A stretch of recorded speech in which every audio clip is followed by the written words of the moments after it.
Hello, everyone. So here we are somehow gathered to talk about this full moon in Capricorn happening on July 3rd. I would like to, as I do, ramble off a few technical bits that are from the background informing what I'm about to say. So we have the Sun conjunct Mercury, Juno, and the north node of Pluto and Jupiter.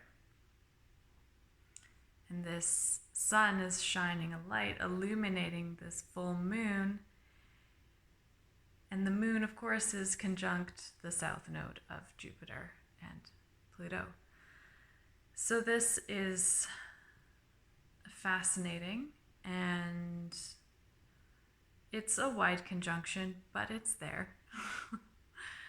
I'd also like to mention that Neptune is actually going retrograde on June 30th. And Neptune is in crescent sextile to Pluto in Capricorn. Pluto is also in a first quarter trine to Uranus and a waning trine with Sedna and Vesta. And as the nodes are completing their time in the Taurus-Scorpio axis, the nodes of the moon, Pluto is tightening its square with the moon's nodes. And that certainly can be felt by everyone who is alive today. I would like to zoom in on Juno at 6 degrees Cancer in first quarter square to Neptune in third quarter square to Ceres. A crisis that reveals our emotional complexes within the self and needs with others. We can really tangibly feel if there is safety to dream a new dream within the self and in relation to others. There may be a sobering freeing from illusion and projection within relationships. These events are typically difficult to come to terms with because our sense of emotional security is threatened. So we lean into the gift of this Capricorn moon, leaning into that next step in self-determination and taking responsibility for ourselves. This creates space for us to be in the world on a new foundation of inner emotional security. Taking responsibility for our projections in relationships is not a walk in the park. However, it is achievable if we take some shelter from the storm and grow capacity in our inner parent to go through the process with our inner children. And first of all, I'd like to just get clear about what a projection is. And the caveat here is that projections have numerous subtleties and nuances and ways of manifesting. However, most of the time when this word is used, it's where you see in others what is really within yourself. The things that you think you see objectively are actually projections of your emotions, wants, thoughts. So clearly this happens all the time in all sorts of relationships with our coworkers, our friends, lovers, you name it. The curiosity I talked about in the new moon video that seeded this whole month is very important for our evolution. If you're asking questions, that's a good start. Here's a question for you. Where do projections come from? From the illusion that we lack something that can only be met through another person. So we project onto that other person that which we think we need, and then we form a relationship with that other person in an attempt to get that which we think we need. The disillusionment occurs when the bubble of projection bursts and we see that person for who they are without our projected fantasy. Another way this manifests is through an insecurity in the self. So it's an insecurity of the self then is projected as a laughing matter at another person's expense. So for example, if I am insecure or self-conscious about being a geek, I might make fun of others by calling them geeks. So each of us as individuals have the responsibility to use this disillusionment as an opportunity to actualize ideals inwardly, being supported by Source. So this all pertains to the natural yod of the zodiac between Taurus, Pisces, pointing to Libra.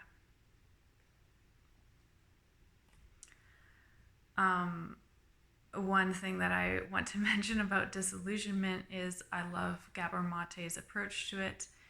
He says, when my clients say, I've been disillusioned, my response is, well, hell yeah, let's celebrate.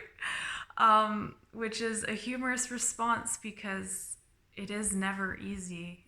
It is always a bit of a trip. However, it is very freeing. I would like to move on to Saturn squaring the nodes of Uranus, semi-square Pluto in new crescent phase, sextile Jupiter's south node, sextile Jupiter itself, and trine the Sun. Also important to note here that Saturn is retrograde in the sign of Pisces. The collective consciousness and unconsciousness is in a period of restructuring. Each of us has the responsibility to do the work required in our own individuated way. The time is now to remember our ancient past. There will be resistance.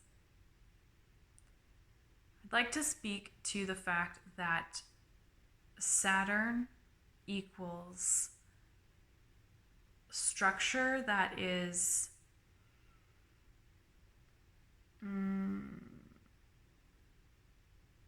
structure within the context of culture, society, the time. And therefore, Saturn does not equal patriarchy. Saturn, there actually is a lot of freedom in the archetype of Saturn, which is in essence the freedom that we can rebuild the structure. Of course, this is getting a little bit Uranian about it, but it is how it is. I believe that it's an unbelievably ambitious dream, but at the same time, it's such a necessary dream right now that we have.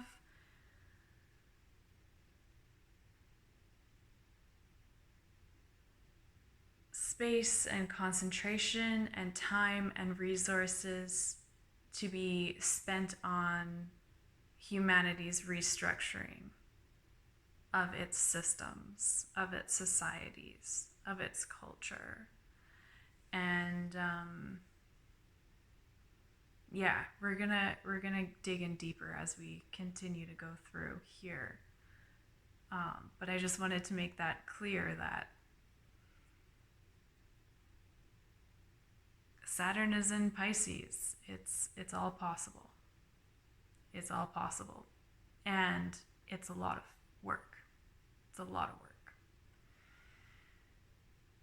Yeah. We'll dig in deeper as we continue. Okay, Uranus is in a first quarter square to a stellium that we have happening in Leo, which is like, oh, just so yummy and complex and amazing. Venus, Black Moon Lilith, Mars, Pallas Athena. Okay, they're all sitting together right now. They're having a meeting. And Uranus is in first quarter square to that. Uranus is in a third quarter square to Chariklo and Hygeia, which of course is still opposing this meeting in Leo. We are remembering the natural radiance of our inner masculine, feminine, yin, yang. A sobering, objective view of how patriarchy has distorted our psyche and relationship with self and other. Patriarchy has penetrated the unconscious and consciousness of us all, regardless of gender. I've observed women in positions of power in the human services field oppress the women they serve and thereby reinforce patriarchy. We have Chariklo and Hygeia holding a healing space for these structures in our psyche to be objectively observed and subsequently freed from. So far, the mainstream feminism has been built up upon this reward system for women to exhibit male characteristics and for men to hang on to for dear life to this distorted masculinity. So we've stuck to gender as binary with a little wiggle room, and each gender is expected to exhibit masculine traits, distorted masculine traits. Now I know that there is exceptions to this. I am simply referring to the mainstream discourse of feminism and gender equality. And my question is, I'm not so sure what's so equitable or feminist about that. Yeah, I don't see it at all.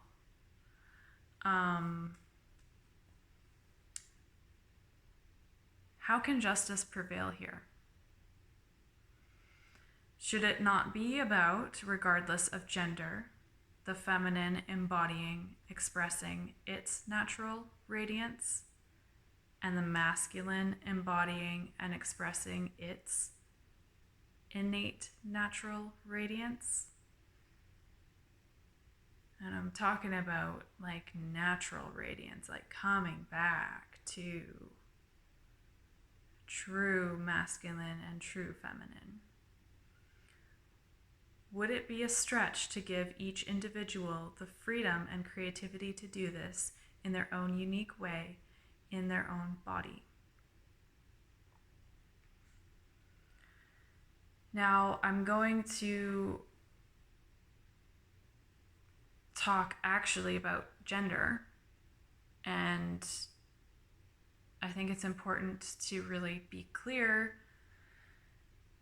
that I was just talking about something slightly different, and now I'm talking about actual gender. So I listened to a video done by Berkeley professor Judith Butler on gender theory, and they talked about the idea that, or I guess reality really, that gender is a complex state of becoming, basically. It's always unfolding. It's never static. It's never arrived at some definitive place. And they talked about the word performative as a way to describe somebody experimenting with this. And they defined the word performative as an act that makes something come into being, or an act that has real consequences, therefore the changing of reality. And I just, with the amount of humans on this planet which are transgender or do not fall into some, binary gender identification or beingness, when they are who they are, like, there are real consequences in this world for them. There are many people all over this planet taking their own lives because of this. And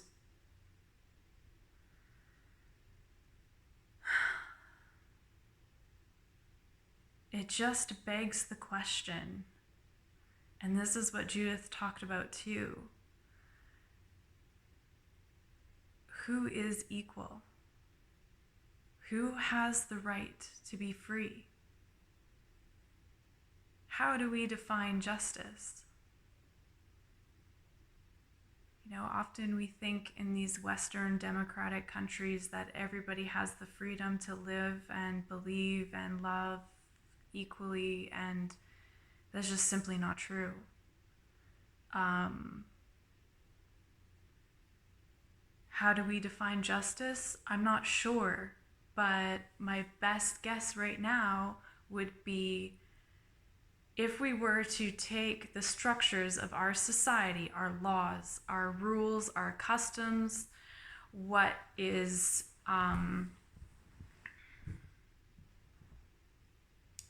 acceptable,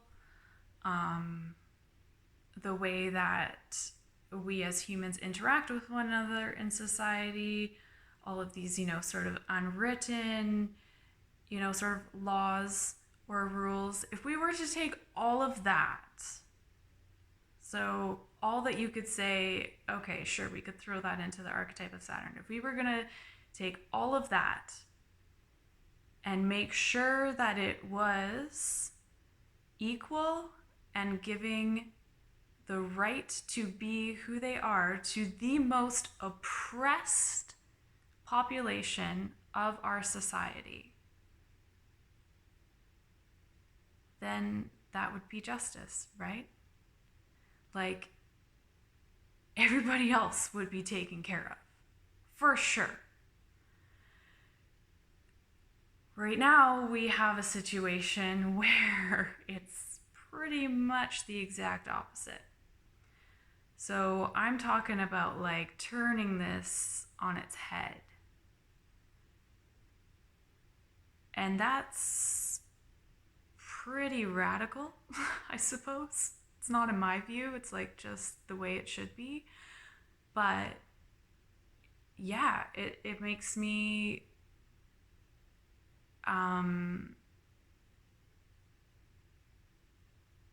it can either paralyze me because it feels so big and so unachievable, or it can give me hope.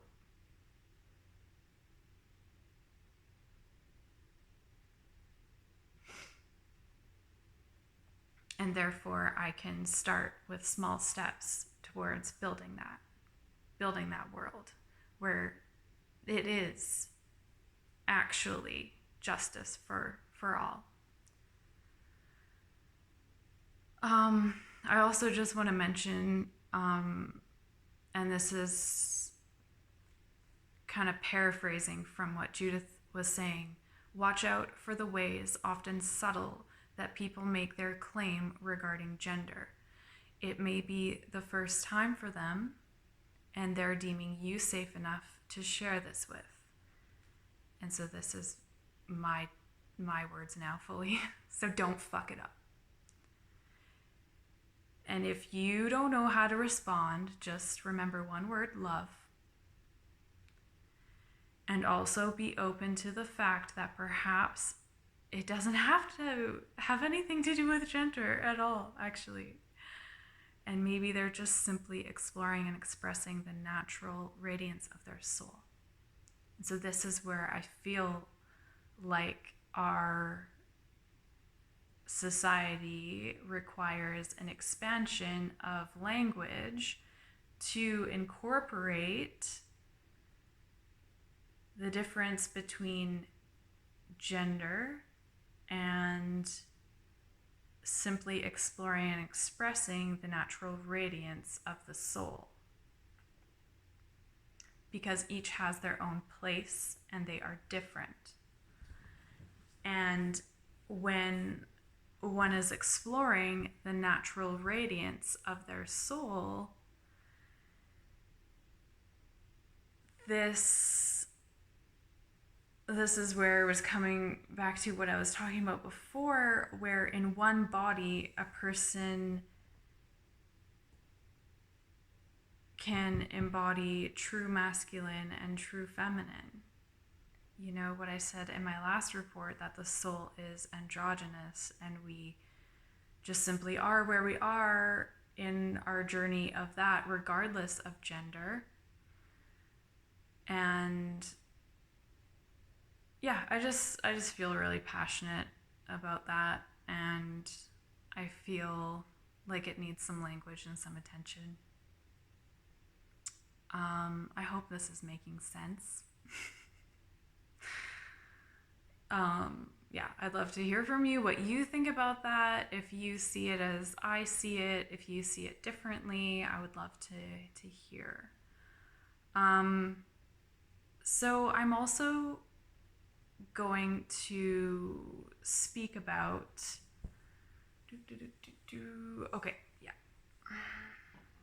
I'm gonna speak about the tune-in that I did for this full moon is actually not conducive to a general YouTube audience, so I'm not going to describe the actual what I saw. However, I am going to describe the message. And it's something that I'm really, really, really passionate about. And it mirrors the astrology so much, and nature has a way of mirroring itself. I'm getting emotional because it's just so... Anyways, it's... okay.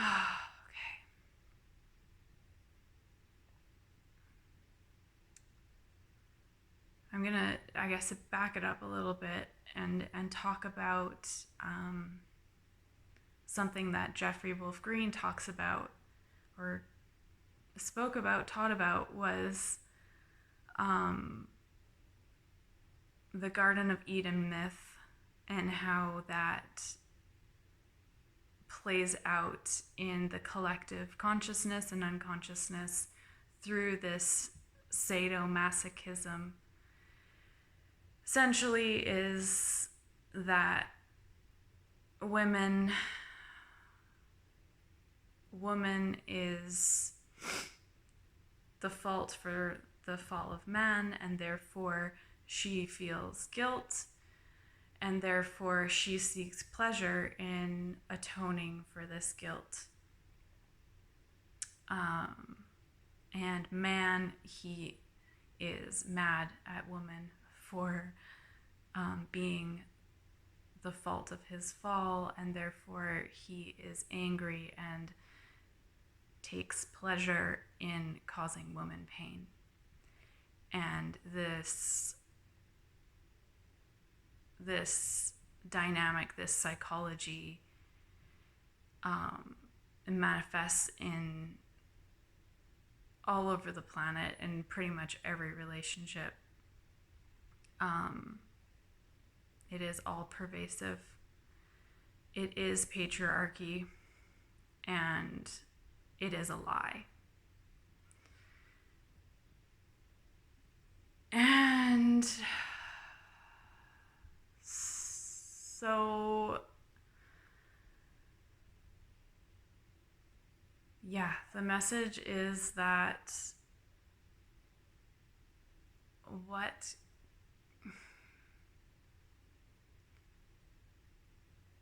is, how can this be cleansed from our psyche? How can this be cleansed from our collective consciousness and unconsciousness? And it is through a very, very deep, ancient remembrance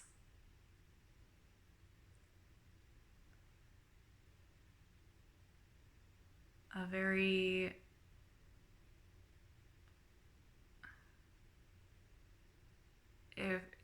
can we remember a time where this didn't pervade our consciousness? And taking threads of that into present day reality and building upon that foundation. Can we remember in our own individuated consciousness the natural beingness of our souls? And can we link together and hold each other in this remembrance?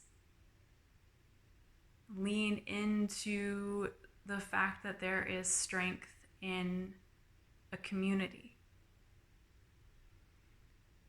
When a community remembers, when a species remembers,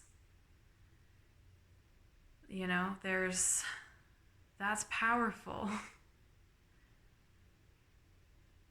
So yes, we all have our individual work to do on deconditioning this lie out of our psyche and therefore out of our behaviors. And yes, we have work to do to hold each other up and call each other in when we're getting caught in this, when it's showing up. Because that's the only way that we're gonna take this sucker down, It's like, gotta be aware. We gotta be aware of this. And,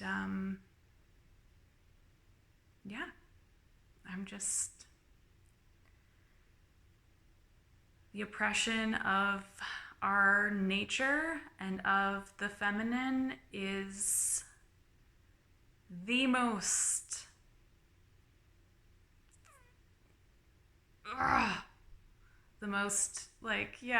thing that makes me just so passionate. And it's about equality for all, really. That's what the feminine represents. She represents community, togetherness, justice for all. And so bringing her back in is certainly a step towards justice for all. Okay, I am going to leave it there. I am wanting to share with you that I have built upon my website a bit more. There is a page in there called Musings, which is a growing collection of my creative shares. And in there, I have written my report on the Aries solar eclipse that happened back in April, just because I really do believe that, that obviously set the tone and the overarching themes for these 6 months that we're living in until the next eclipse season in October. And it's just really what I'm all about. So I wanted people, and also people were asking, can you just please write that down? So I wrote it down, and it is for y'all to look at. And I've also, I've also been listening to the plants calling me and have been experimenting with merging spiritual plant medicine and evolutionary astrology. So there's some articles about that. I really do highly recommend that you read them because self-heal and Crohn's wort are very much needed at this time, and the themes very much correlate to this month, this full moon. I mean, it's way bigger than that, but yeah, it's there, and there's also some poetry, and it's gonna just keep on growing. So yeah, I will put my website link in the description below, and until next time, take care of yourselves, take care of each other, and we'll just keep marching forward, building this one step at a time.